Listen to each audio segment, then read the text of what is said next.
Welcome back everybody, and this will be a short little video just looking at how we can do some basing to turn wood into rocks. And a lot of people have done this before, but I thought I'd just document my process. And this is just pine bark that I've collected that's fallen off a tree, and we're trying to create a little bit of a mini diorama that is going to set the model off better. And as you can see, the best option is to get your bark and break it up into smaller segments, and then do a bit of a dry run to try and stack everything together so that you know it's going to fit and work with the model in place appropriately. And once you've kind of got it all worked out, then it's just a matter of trying to secure it in place. And I've just used Mod Podge, just a PVA glue, and applied that to the plastic base, and then set the pieces that I want on. And clearly it doesn't stick particularly quickly, but you just have to be a little bit patient and it will work. It also helps if you perhaps pre-glue some of the pieces, and rather than try and apply it to something that's on the base so it doesn't wiggle around. So it's just a matter of compiling everything and getting it roughly into the position that you want. The good thing about bark is that you can trim it once you're done. So if you've got pieces that overhang and you don't want them projecting beyond the perimeter of the base, you can at least chip a little bit off here and there to neaten it up. So with a little bit of patience, it will magically dry, and then the best thing to do is seal the whole thing in, and you can then gack on your PVA. Now you can also water down the PVA so that's a little bit thinner, or you can put it on straight. It really depends on how you want it to work. If you water it down, it tends to absorb a little bit into the wood and it doesn't leave as shiny a finish.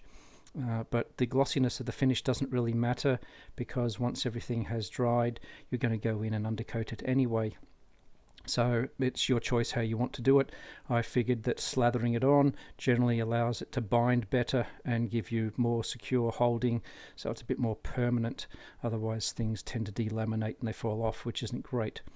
So here's another one that we've got, and what I've done there is, once that was built up, I've gone in and put a bit more glue on and sprinkled smaller pieces of debris, sand, just to make it look like there's a progression in size.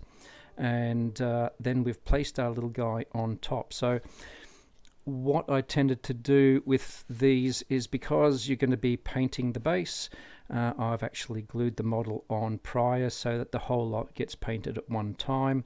Therefore you do your undercoat and also do a zenithal highlight, and when it's all coated you can see that you lose the coloration, but you can see the texture.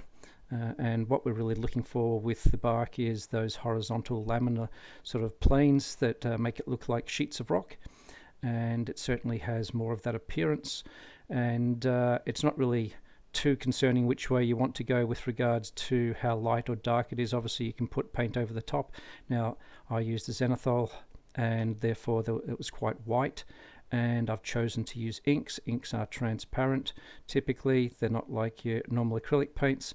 And if you're going to do this over something dark, you really won't see the coloration very much. So choose what you use, but inks work well if you've got a lighter base. And for these bases I just chose two Daler-Rowney inks. I used the burnt umber and the raw sienna, and just sort of randomly dabbed on the coloration just to make it look like it had a mottled sort of surface, to try and emulate perhaps weathered rock, and you know, bits growing on it, whatnot. So you just go in and slap it on, and that's one coat just in one color. And ultimately when you get to the end of it and it's all dried, you can see that you get the appearance of a sort of a mossy type crusty rock that's been sitting there, but it doesn't look anything like bark. So it is quite a useful substance that you can use, very easy to work with, very simple to do. It only takes 5 or 10 minutes, which is great. So it's better than just doing your basic boring sand base. It just gives it a little bit of variety, and particularly with these little Felgor beasties, they happen to have rocks on their feet, and I wanted to integrate that into the base. And rather than just have one discrete rock in the middle of nowhere, if you try and make it look like you've got a rock platform, then it looks a little bit more consistent.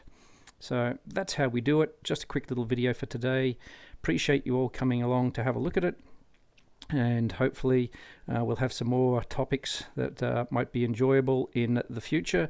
So thanks very much, and we'll see you in the next one.